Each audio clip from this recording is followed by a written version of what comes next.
अस्सलामुअलैकुम नाज़रीन इकराम, रोशनी light channel की तरफ से आप सबको खुशामदीद।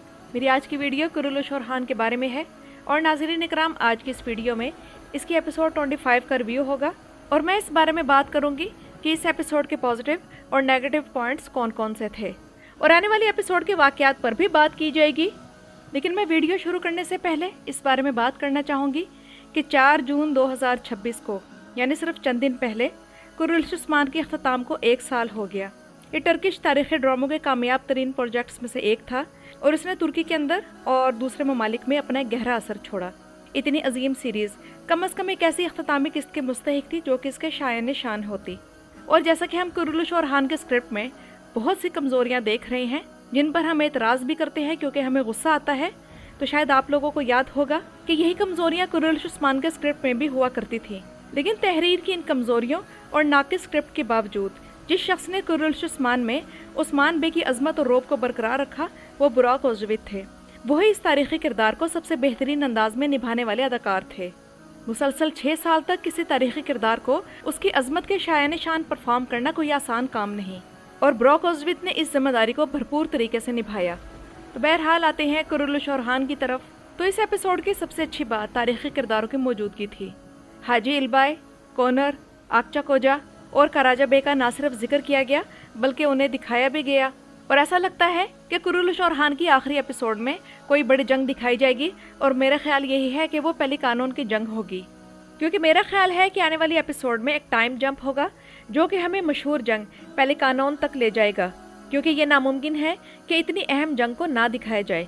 क्योंकि जहाँ एक तरफ ओरहान अपनी फौजें इकट्ठी कर रहा है, दूसरी तरफ बाज़ंतीनी शहनशाह भी अपने दस्तों पर दस्ते बुला रहा है, तो किसी बड़ी जंग की तवक्को है। जबकि उधर दुर्सुन बे का भी तारीख़ी अंजाम दिखा दिया गया है और मेरा नहीं ख्याल कि दुर्सुन बे को जिंदा रखा जाएगा, क्योंकि तारीख़ में भी दुर्सुन बे दमीर खान के हाथों कत्ल हुआ था। इस हिसाब से देखा जाए तो यही लगता है कि हलीमा की सारी ज़िंदगी दुखों में गुजरी, यानी कि बचपन में वो अपनी माँ से जुदा हो गई और जब उसे अपनी माँ वापस मिली तो कुछ सालों बाद उसकी माँ फिर उससे बिछड़ गई, यानी कि बाला खातून। और उसके बाद अब उसकी ज़िंदगी में दुर्सुन बे आया तो वो भी इस दुनिया से चला गया। तो आम जिंदगी में भी ऐसा होता है कि किसी शख्स की ज़िंदगी ट्रेजेडीज से भरपूर होती है। इस एपिसोड की एक और ख़ास बात ओरहान की वो वसीयत थी जो कि उसने नीलुफर खातून को लिखी। इब्तिदा में तो यूँ ही लगा था कि ओरहान ने नीलुफर के लिए कोई मोहब्बत भरे अल्फाज लिखे हैं, लेकिन असल में वो वसीयत थी। और यहाँ मैं बताती चलूँ कि तारीख़ी तौर पर ओरहान के बेटे सुलेमान को सुल्तान कहा जाता था, तो अच्छा लगा कि आखिरकार उन्होंने ओरहान के वारिस पर भी तवज्जो दी। और नाज़रीन इकराम, अगली एपिसोड के हवाले से इन दोनों बच्चियों की ये तस्वीरें सामने आई हैं।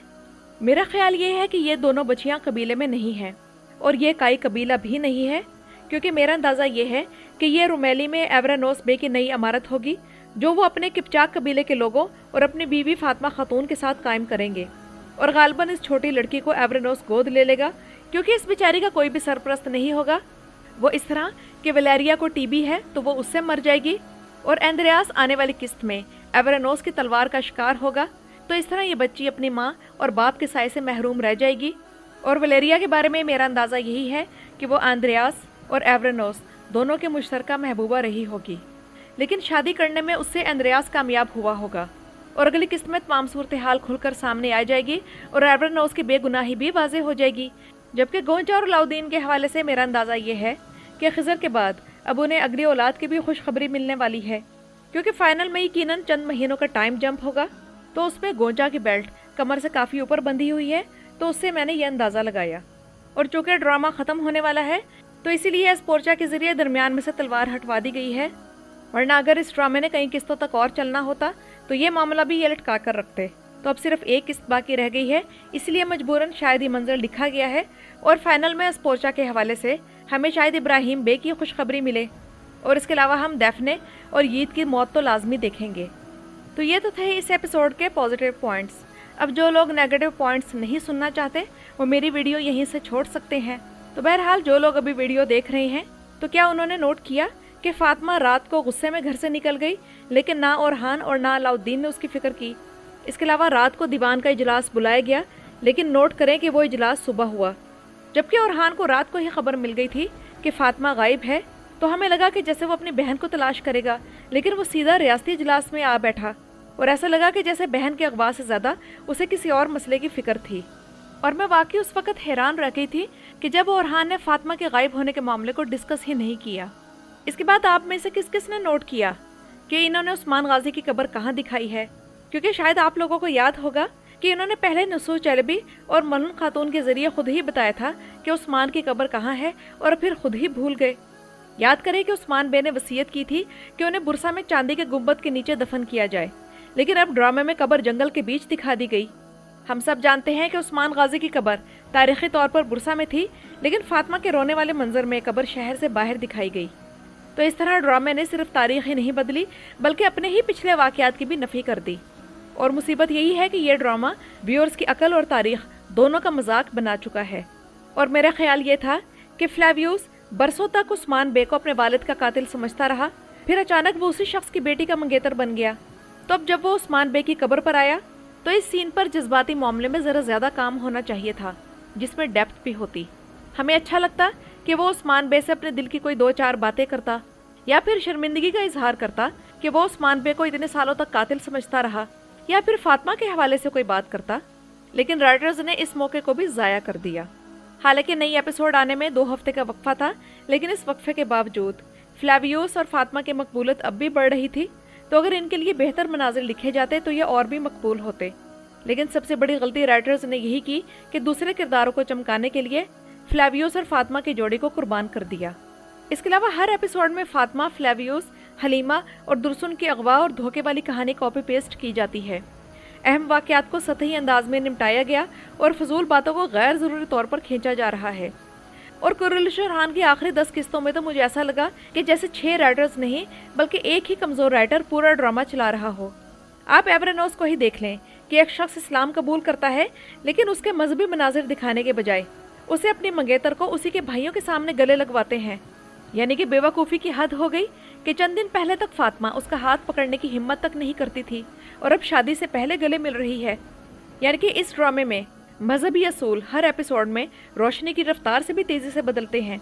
और आप लोग खुद गौर करें कि मौत जब करीब हो तो एक मुसलमान कलमा शहादत पढ़ता है या एक दूसरे को गले लगाकर एक रोमांटिक मंजर बनाता है। इसके अलावा एवरेनोस जब फ्लेवियस था, यानी कि जब वो काफिर था, तो नाकाबिल शिकस्त, बावकार और ज़हीन दिखाया गया, लेकिन मुसलमान होते ही उसे कमज़ोर बना दिया गया। ये सिर्फ किरदार को कमज़ोर करना नहीं बल्कि मुकम्मल करैक्टर असैसिनेशन है। उन्होंने इस किरदार की हैबत, जहानत और क़यादत सब कुछ ख़त्म कर दिया। अब ये वो फ्लेवियस नहीं रहा जिससे लोग मुतासिर हुआ करते थे। हालांकि तारीख़ी ड्रामे तो इसलिए बनाए जाते हैं ताकि लोगों को उन शख्सियात से मोहब्बत करवाई जाए जिन्होंने एक अजीम सल्तनत कायम की, लेकिन इस ड्रामे ने इन किरदारों को इतना ज़्यादा मस्क कर दिया है कि लोग इन किरदारों से नफरत करने लगे हैं। लेकिन मुझे एक बात ये समझ नहीं आई कि जब फातिमा एवरेनोस से बार बार ये कहती है कि तुम्हारा उस लड़की से क्या ताल्लुक था, या वो उससे उस बच्ची के बारे में पूछती है, तो एवरेनोस ये क्यों कहता है कि मुझे इस बच्ची के बारे में बिल्कुल भी इल्म नहीं था। इसे तो यही फील आती है कि जैसे एवरेनोस वलेरिया से अपने नाजायज़ ताल्लुकात का एतराफ़ कर रहा हो। तो इस हिसाब से मेरा सवाल फिर यही है कि राइटर्स ने इस किस्म का घटिया सिनेरियो क्यों लिखा? या वो ये दिखाना चाहते हैं कि इस्लाम पिछले सारे गुनाहों को माफ़ कर देता है? लेकिन जिस तरह इन्होंने एवरेनोस और फातिमा को गले लगवाया, इससे अंदाज़ा होता है कि इनकी नीयत यही होगी कि एवरेनोस के इस्लाम लाने से पहले के गुनाह माफ़ करवाकर उसे नए गुनाहों में मुब्तला करवाया जाए।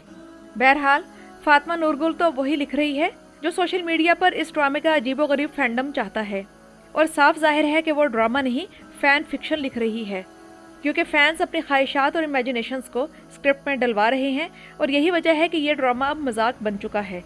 और इस एपिसोड में किसने नोट किया कि स्पोर्चा ने भी देखा कि ओरहान जंग पर जाते वक्त नीलूफर से मिले बगैर चला गया।